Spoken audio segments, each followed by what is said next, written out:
Hello everyone, welcome back once again.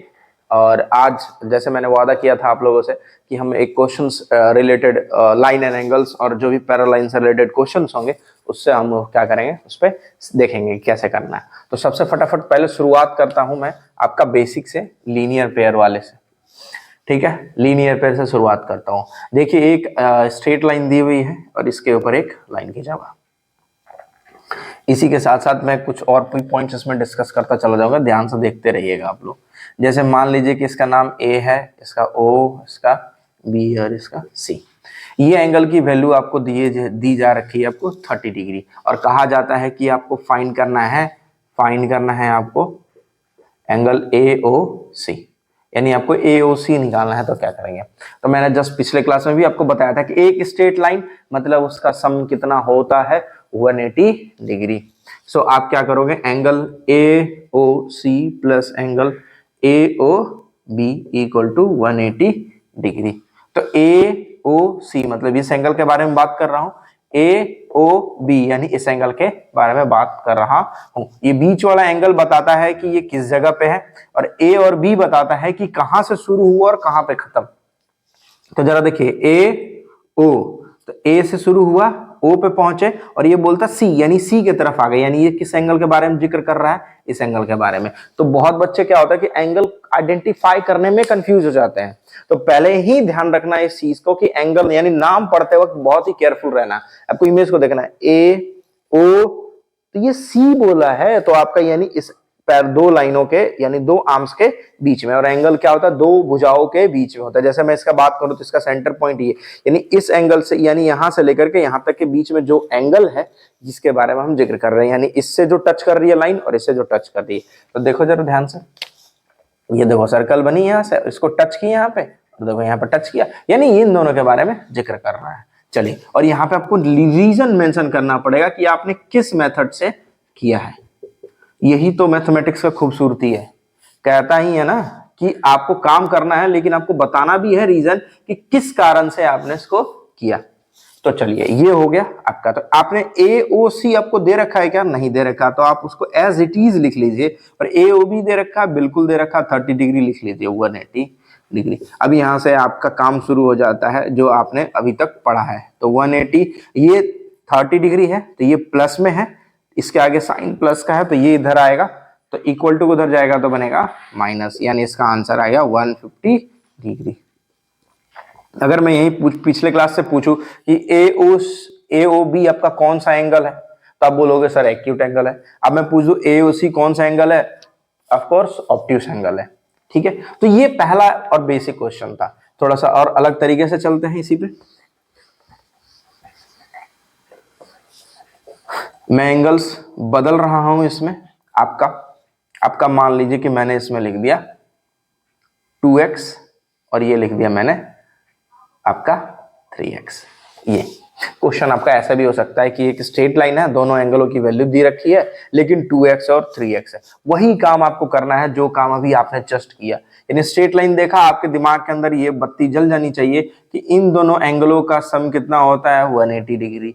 कौन सा method भाई, लीनियर पेयर। कर लिया यहां तक। देखो कुछ अंतर है क्या, नहीं है। ए ओ बी की वैल्यू कितनी दे रखी है क्वेश्चन में, 2x। ए ओ सी की वैल्यू कितनी दे रखी है, 3x इक्वल टू 180 डिग्री। आपने लीनियर अलजेब्रिक एक्सप्रेशन में सीखा होगा कि जो सेम वेरिएबल वाले होते हैं वो ऐड हो जाते हैं। तो 2x और 3x है तो ये ऐड होकर के क्या बन गया, 5x इक्वल टू 180 डिग्री। अब देखिए 5 और x यानी ये कांस्टेंट और ये आपका वेरिएबल, ये दोनों एक दूसरे के साथ क्या होते हैं, मल्टीप्लाई होते हैं। ये बात याद रखिएगा क्योंकि आपको सीनियर क्लासेस में भी कांस्टेंट और वेरिएबल के बारे में जिक्र मिलेगा। कांस्टेंट और वेरिएबल दोनों एक दूसरे के पति पत्नी होते हैं, एक दूसरे के बिना नहीं रह सकते हैं, सिंपल बात है। तो ये एक दूसरे के साथ मल्टीप्लाई होते हैं, क्या होते हैं, मल्टीप्लाई।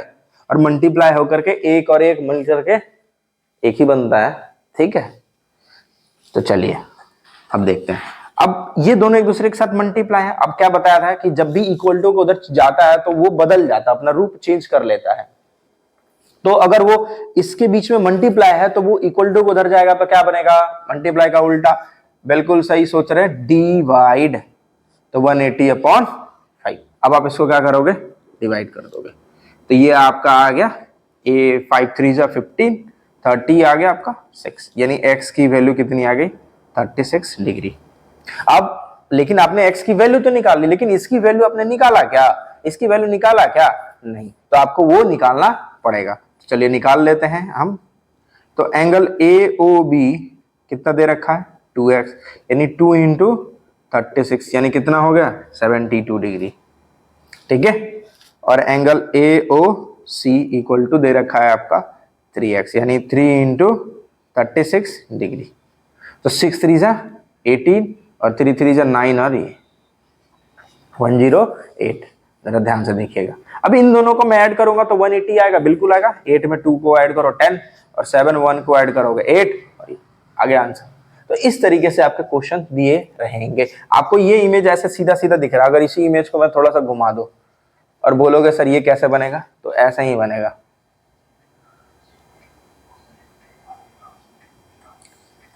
ठीक है, ये देखो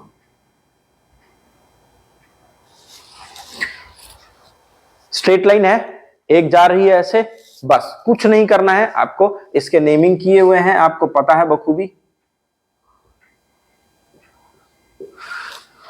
आप क्या करोगे, इन दोनों का सम करोगे। स्ट्रेट लाइन रे जा रही है, दो एंगल बन रहे हैं, दोनों एंगलों का सम 180 डिग्री, बस यही मेथड करना है, कुछ एक्स्ट्रा नहीं करना है। इमेज बदल जाएगा, फिगर बदल जाएगा, लेकिन मेथड हमारा सेम का सेम रहेगा। मेथड में कोई भी बदलाव नहीं होने वाला है, तो इस चीज का ध्यान रखिएगा और इस चीज को करिएगा। चलिए थोड़े से और अलग टाइप के क्वेश्चन हम लोग देखते हैं कि अपने बुक में कि क्या क्या कैसे कैसे है। ठीक है, अब क्वेश्चन जैसे मैं दिखाऊं आपको कुछ दूसरे टाइप का क्वेश्चन, वो तो पहला आपका फर्स्ट टाइप का था क्वेश्चन। अब सेकंड टाइप का मैं क्वेश्चन दिखाऊं आपको कि कैसे क्वेश्चन होते हैं।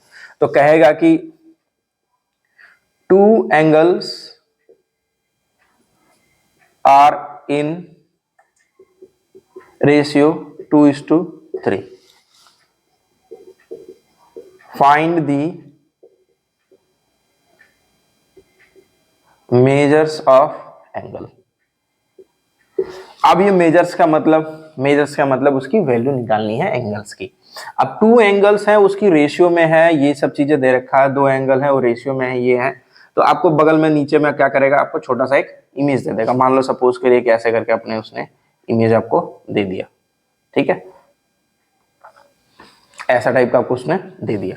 इसके कुछ नेमिंग भी कर रखा होगा उसने, मान लीजिए इसका नाम ए है, इसका नाम ओ, इसका नाम बी और इसका नाम सी दे रखा है। आपको कह दिया कि दो एंगल है, उसमें दोनों रेशियो में है, 2:3 के रेशियो में है। तो आपका सबसे पहले फर्ज बनता है आपको इसको सॉल्व करने से पहले कि आप इस रेशियो को आपको क्या करना है, रेशियो से हटा करके आपको एक्स के फॉर्म में लिख लेना है। तो लेट कर लीजिएगा, वन एंगल बी 2x, तो अदर क्या हो जाएगा भाई, अदर एंगल कितना हो जाएगा बी 3x। आप नाम लिखना चाहें तो यहां लिख दो 2x और 3x। देखो पिछले वाले क्वेश्चन से मिल रहा है या नहीं मिल रहा है, क्वेश्चन का रूप वही है, बस तरीका बदल दिया गया, तो आप हो गए कंफ्यूज। तो कंफ्यूज नहीं होना है। तो चलिए सेम वही मेथड करेंगे। आप अब क्या करोगे, angle AOB plus angle BOC करोगे 180 डिग्री। किस मेथड से हो रहा है भाई, लीनियर पेयर कर लिया। AOB की वैल्यू दे रखी है 2x plus 3x equal to 180 degree, यानी ये आ गया 5x equal to 180 degree. Just देखिए पीछे वाला ही है, तो 180 अपॉन 5 ये कितना आ गया 36, ये डिवाइड हो जाएगा। अब आपको x की वैल्यू निकालनी है, आपको पता है 2x मतलब होता है 2 इंटू 36, कितना हो गया 72। 3x का मतलब होता है 3 इंटू 36 यानी 108। यानी हमने पीछे वाला ही किया है, बस इसमें दो स्टेप्स ऐड हुए हैं, क्वेश्चन का तरीका, ढांचा, आपको स्ट्रक्चर्स बदल गए हैं। तो इस टाइप से रेशियो वाला भी क्वेश्चन हो सकता है। आपको क्या करना है, उसको एक्स को मानना है और फिर सॉल्व करना है। अब एक और इसी में का एक और अलग टाइप का क्वेश्चन देखते हैं।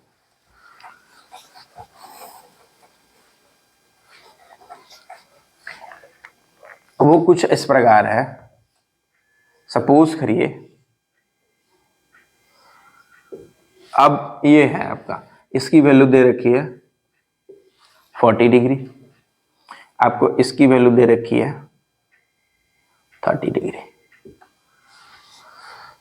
ठीक है, आपके पास ये क्वेश्चन है और आपसे कहा जाता है कि इसकी वैल्यू बताइए, यानी इसकी वैल्यू, इसको उसने क्या क्वेश्चन में कर रखा है कि x बता रखा है, इसकी वैल्यू x, आपको इसकी वैल्यू बतानी है सिंपल क्वेश्चन में। तो आप देखोगे सर ये तो 2 लाइन एक्स्ट्रा आ गया, मतलब 2 लीनियर पेयर होते थे, अब यहाँ पे कुछ और आ गया। तो सर घबराना बिल्कुल नहीं है, आपको मैंने बार बार बोलता हूं एक स्ट्रेट लाइन, ठीक है, स्ट्रेट लाइन सम कितना होता है 180 डिग्री, और आपको पता है कि इस लाइन को हम कितने भी भागों में बांट लें, कितने भी भाग में, जैसे सपोज करिए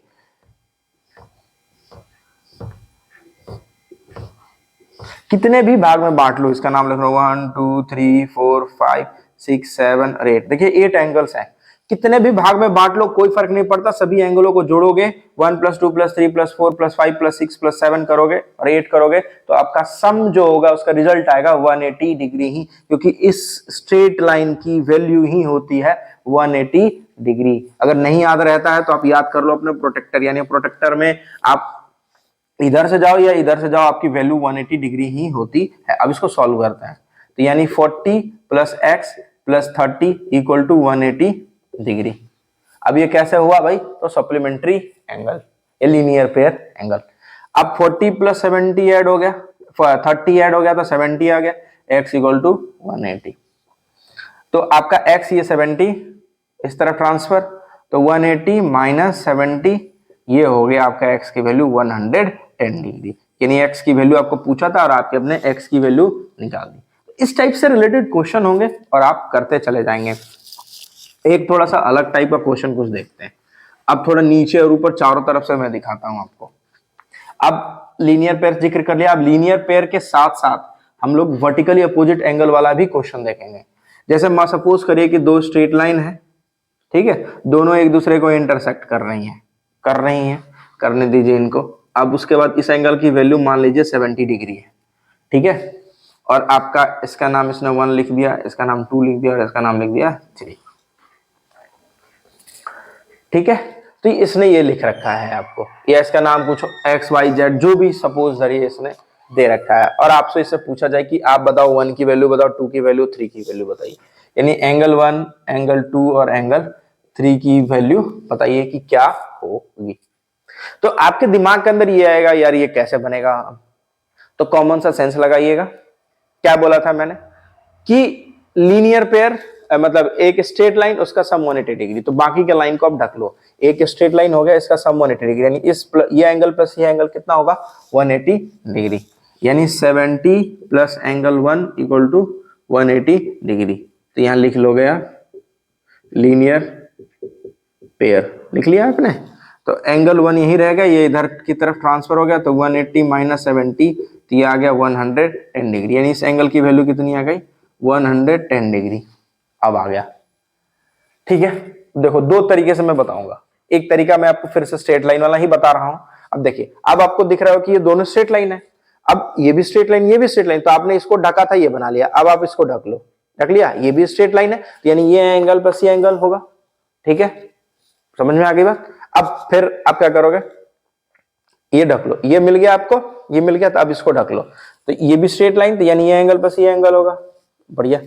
चलिए अब इसको ढक लीजिए, ये मिल गया आपको, यानी ये एंगल प्लस ये एंगल, यानी आप चारों तरफ से स्ट्रेट लाइन मिल गया, आप तो चारों तरफ से घूम फिर के कहीं से भी आओगे, आपको आसानी से आप इस चीज को सॉल्व कर सकते हैं। लेकिन मैंने बोला कि इसके थ्रू हम लोग वर्टिकली अपोजिट एंगल भी देखेंगे।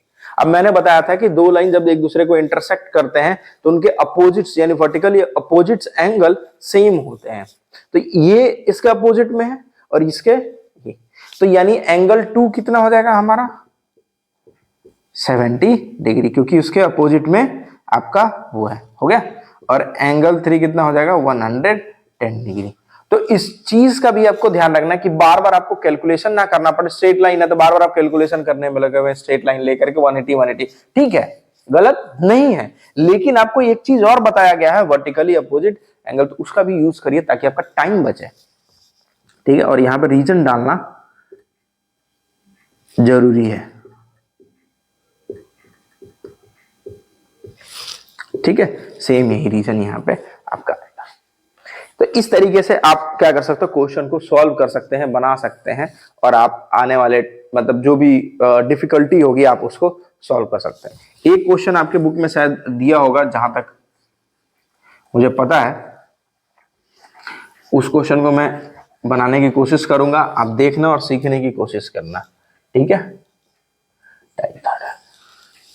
सपोज करिए कि स्ट्रेट लाइन है, इसके दो विभाजन हो गए इधर से, ये इस एंगल की वैल्यू दे रखी गई है, मान लीजिए 70 दे रखा है, ठीक है, और इस एंगल की वैल्यू आपको दे रखी है, आपको मान लीजिए आप ये आपको 40 दे रखी है। आपसे पूछा जा रहा है कि आप इस एंगल की वैल्यू बताइए, आप इसकी वैल्यू बताइए और इसकी वैल्यू बताइए, यानी आपको एक्स वाई और जेड की वैल्यू बतानी है। तो अब कैसे बताएंगे, क्या करेंगे? अब बोलोगे सर वर्टिकली अपोजिट एंगल से भी कर सकते हैं, बिल्कुल कर सकते हैं, लेकिन जरा ध्यान देना वर्टिकली अपोजिट एंगल होता कहां पे है? टू स्ट्रेट लाइंस में होती हैं, यानी दो सीधी रेखाएं, एक स्ट्रेट लाइन ये और एक स्ट्रेट लाइन ये। लेकिन ये क्या स्ट्रेट लाइन है? नहीं है सर, यहीं पे आके खत्म हो जा रही है। तो ये अगर एक्सटेंड होता तो हम करते, लेकिन एक्सटेंड नहीं हो रहा तो हम इसका इस्तेमाल नहीं करेंगे। अब आते हैं हम लोग लीनियर पेयर पे, फिर उसके बाद मैं बताऊंगा आपको वर्टिकली अपोजिट एंगल पे। लीनियर पेयर आप ढक लिए इसको, ये एंगल प्लस ये एंगल प्लस ये एंगल क्या होता है? 180 डिग्री। बहुत बढ़िया, ऐसा ही आप लोग समझदार हैं, तो ये है 180 डिग्री। लिख लीजिए यहाँ पे आपका लीनियर पेयर, मैं शॉर्ट में लिख दिया एलपी, लीनियर पेयर। तो एक्स आपका प्लस कितना हो गया? 180 डिग्री। एक्स की वैल्यू कितनी हो गई? 180 माइनस 110, यानी ये आ गया 70 डिग्री। एक्स की वैल्यू ये आ गई आपकी 70 डिग्री, यानी इसकी वैल्यू कितनी आ गई? 70 आ गया। अब वर्टिकली अपोजिट एंगल का कैसे और कब यूज करेंगे, जरा ध्यान दीजिएगा। देखिए ये स्ट्रेट लाइन नहीं है, इसको ढक लीजिए आप, ये स्ट्रेट लाइन है और ये स्ट्रेट लाइन है, तो यानी ये एंगल इस एंगल के बराबर होगा, हाँ या ना? बिल्कुल, यानी आपका जो जेड होगा वो होगा 40 के बराबर वर्टिकली अपोजिट एंगल VOA, यानी ये स्ट्रेट लाइन ये स्ट्रेट लाइन देखो यहाँ पे आके मिल रही है, ये देखो ये देखो ये देखो आप, यानी ये एंगल प्लस ये एंगल। अब बात आ रहा है इस एंगल का, तो इस एंगल का वर्टिकली अपोजिट एंगल ये, यानी ये पूरा होगा, देखो ये इधर से आ रही है, ये इधर जा रही है, ये देखो, और ये इधर आ रही है, इधर जा रही है, तो यानी ये एंगल प्लस ये एंगल, तो ये एंगल कितना और ये एंगल कितना है? तो 70 प्लस 70 कितना होता है? 140। तो आप इस तरीके से भी बता सकते हो, नहीं तो आपको ये पता चल गया 40, या आप एक तरीका वही स्ट्रेट लाइन ढका, आपने ढक लिया, ये स्ट्रेट लाइन है, यानी ये एंगल प्लस ये एंगल कितना होता है? सम 180 डिग्री, यानी ये 40 है तो ये कितना होगा? तो यानी ये आ गया आपका 140। आप जैसे भी लेना चाहो आप ले आओगे तो आपका आंसर वही आएगा 140 डिग्री। तो मैं आपको कोस मेथड से दिखा दूं, आपको मैं लीनियर पेयर वाला ही दिखा दूं ताकि वर्टिकली अपोजिट एंगल में आप कंफ्यूज ना हो। ये स्ट्रेट लाइन ले लिया मैंने, तो दिस यानी 40 plus Y equal to 180 degree, तो आप मैंने कर दिया लीनियर पेयर। तो y इक्वल टू हो गया 180 माइनस 40, ये आ गया आपका ये आ गया आपका 140, यानी y की वैल्यू आ गई 140। तो इस मेथड्स के थ्रू, इन मेथड्स के थ्रू आप इन क्वेश्चंस को प्रैक्टिस कर सकते हो, समझ सकते हो। ये देखो क्वेश्चन सिर्फ क्लास 7th 8th से ही नहीं है, क्लास 9th में भी ये सारे क्वेश्चंस है, इसी टाइप से रिलेटेड क्वेश्चंस है। तो आपकी अगर बेसिक कंसेप्ट आपकी क्लियर होगी, बेसिक क्वेश्चंस आपके क्लियर हो गए, तो आप बड़े ही आसानी से अपने चैप्टर को डील कर सकते हो और समझ सकते हो। सो आज हमारा इन दोनों टॉपिक पे रहा। अब इसके बाद हम जो नेक्स्ट वीडियो में आएंगे, आपको इन तीनों चीज सब यानी सभी का कॉम्बिनेशन के साथ हम आपसे रिलेटेड क्वेश्चंस डिस्कस करेंगे, वो यानी पैरेलल लाइंस और ये सारी चीजें। So thank you so much for watching this video and we will meet in the next video.